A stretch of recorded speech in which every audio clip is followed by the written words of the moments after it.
And I think there's a chance here, Matthew, for the first time in several years, that we're not going to have another state legalized sports betting, which I did not think would happen. I thought somebody else before the end of the year would happen.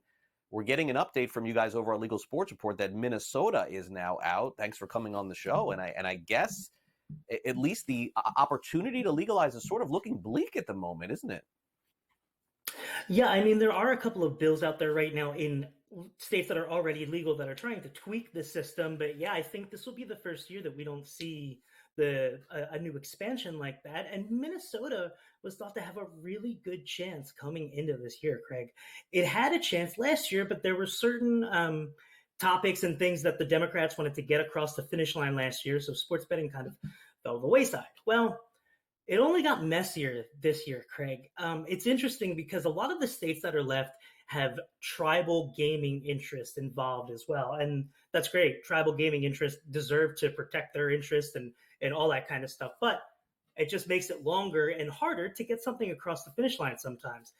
Now also work into Minnesota the fact that there are racetracks involved who would also like a piece of it. Mm. And then work into the fact that earlier this year, the Minnesota Gaming Commission approved slot machine style machines for those racetracks, which the tribes are upset about. They said that that violated their exclusivity. Well, the legislature went in and said, no way, those HHR machines are not allowed. They're called historic horse racing machines. They're based off of results run, from old horse races, but they work like slot machines.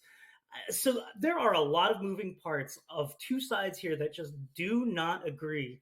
And then when we got to the end, it turns out that it was all politics anyway. And the Republicans said, we will not be supporting anything that requires both of us, Republicans and Democrats, bipartisan. It's just not happening this year. And sports betting does require bipartisan support because there is pushback on both sides of the aisle there. So Minnesota's a mess, Craig. And, the last day or so, last 2-3 days, we were hearing, don't write it off. Don't write it off. Something could happen.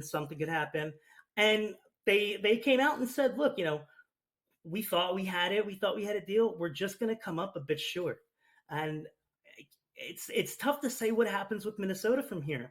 One of the representatives that has been so behind this is not going for re-election next year. So we're not entering 2025 on as solid ground as we did with 2024.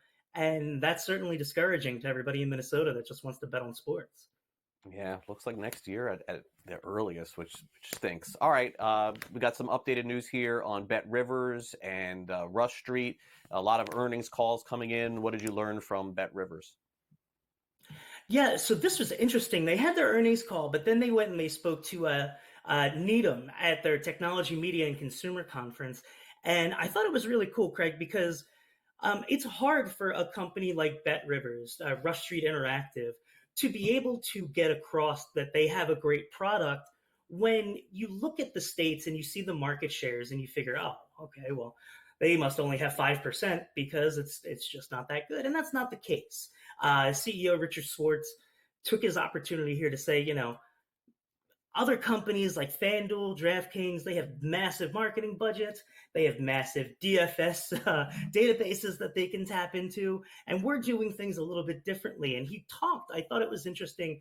He talked about a lot of the sexy topics in sports betting right now of prop bets and more parlays and variety of bets. And he said, those are kind of like the stars on your football team, right? Those are your position players, your quarterback. But he said, we know that the war is won in the trenches. And so what does that mean from a business standpoint? That means some of the not so sexy stuff that goes into building a platform, like making sure the know your customer stuff. Maybe it doesn't work one way for a customer. Well, they have 2 or 3 fallbacks that can then make sure it doesn't have to go to a manual review, drag things out, and create what they like to call in the industry friction for the user. Everybody just wants to make sure people can sign up, get their account funded, and start betting. And BetRivers says that they do that to a finer detail than everyone else. And it is interesting. They point to Delaware. Delaware's really the first state that they're in where they have a monopoly, and they're able to show all of this growth that they've been able to accomplish, even coming in and replacing a company who, from my personal experience living in Delaware, did not do a great job. But 888, they're now called Revoke. They're a legacy operator. They have 25 years plus in Europe, and they know what they're doing. So BetRivers was able to come in, turn that market around, and so they think that this is really a great opportunity for Rush Street. Their stock hasn't been totally in the tank this year, but it has been bad since it fell off of like $25 highs a couple years ago. But it's getting back in that $8-9 range now. It's better than the $2.90 it was a year ago. And I think that Rush Street, now they're able to, they're showing profitability in their segments. They're showing that they don't have to be a sports betting specialist to do iGaming well. And they're showing that they are willing to put in the time to retain customers and build a better platform that helps retain those customers in order to shore up that segment of the market that they've chosen to make profitable. So Richard Schwartz is doing a pretty good job right now of selling the Rush Street story. And again, from my personal experience in Delaware, the BetRivers platform has been operating fantastically. Yeah, I mean, they've stayed in a different lane than some of the other companies, and the success rate shows. And that's a good point, I think, that you're making, especially in a state like Delaware. Okay, so finally, let's cap it off here. The demise of sports betting and betting on horse racing has really been understated because, I mean, let's be real. I mean, the numbers are showing here that more people are betting on the Kentucky Derby. Your buddy Jim Gazzali would be happy to hear about that. And now we're getting in numbers from the Preakness as well.